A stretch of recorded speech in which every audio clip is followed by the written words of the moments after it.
Hi అండి, అందరికీ నమస్తే. Welcome to my channel Rajitha cooking and vlogs.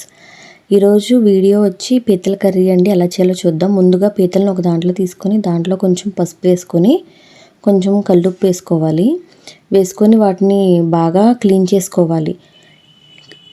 నీసు వాసన పోయే వరకు బాగా క్లీన్ చేసుకోవాలండి. అవి క్లీన్ చేసుకొని పక్కన పెట్టుకోవాలి. వేరే ఒక ప్యాన్ పెట్టుకొని దాంట్లో తగినంత ఆయిల్ వేసుకోవాలి.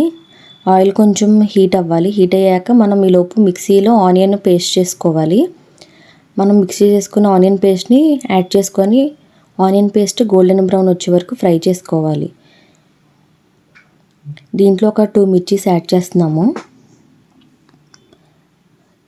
ఇదంతా కొంచెం ఆనియన్ పచ్చివాసన పోయే వరకు బాగా ఫ్రై చేసుకోవాలి. కొంచెం సిమ్లోనే పెట్టుకొని చేసుకోండి. మరీ హైలో పెడితే అడుగంటిపోతుంది ఆనియన్. మనం ఈలోపు పక్కన క్లీన్ చేసి పెట్టుకున్నాం కదండి పీతలు ఇవి గుడ్డు పీతలు కాబట్టి కొంచెం చూసుకొని క్లీన్ చేయండి. ఎందుకంటే గుడ్డు అంతా వేస్ట్ అయిపోతుంది ఎలా పడితే అలా క్లీన్ చేస్తే. కాబట్టి కొంచెం చూసుకొని జాగ్రత్తగా క్లీన్ చేసుకోండి. ఇవి పక్కన పెట్టుకోండి. ఈలోపు మనం మిక్సీలో కొంచెం కొబ్బరి, ధనియాలు, జీలకర్ర, అల్లం వెల్లుల్లి వేసుకొని మిక్సీ పట్టుకొని ఈ ఫ్రై అయిన ఆనియన్ పేస్ట్లో యాడ్ చేసుకోవాలి. ఇది కూడా పచ్చివాసన పోయే వరకు బాగా ఫ్రై చేసుకోవాలి. కొంచెం సిమ్లో పెట్టుకొని ఫ్రై చేసుకోవాలి. దీంట్లో కొంచెం పసుపు యాడ్ చేసుకోండి. తగినంత సాల్ట్ యాడ్ చేసుకొని అడుగు అంటకుండా తిప్పుతూ ఉండాలి.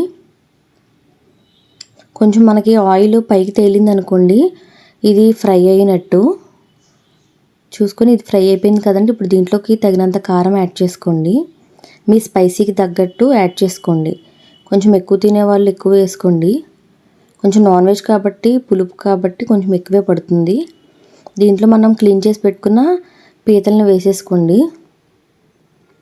వేసేసుకొని కలిపేసుకొని ఒక 5 మినిట్స్ మూత పెట్టండి.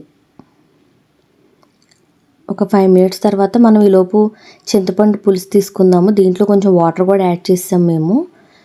యాడ్ చేసుకొని దానికి తగినంత చింతపండు పులుసు యాడ్ చేసుకోండి.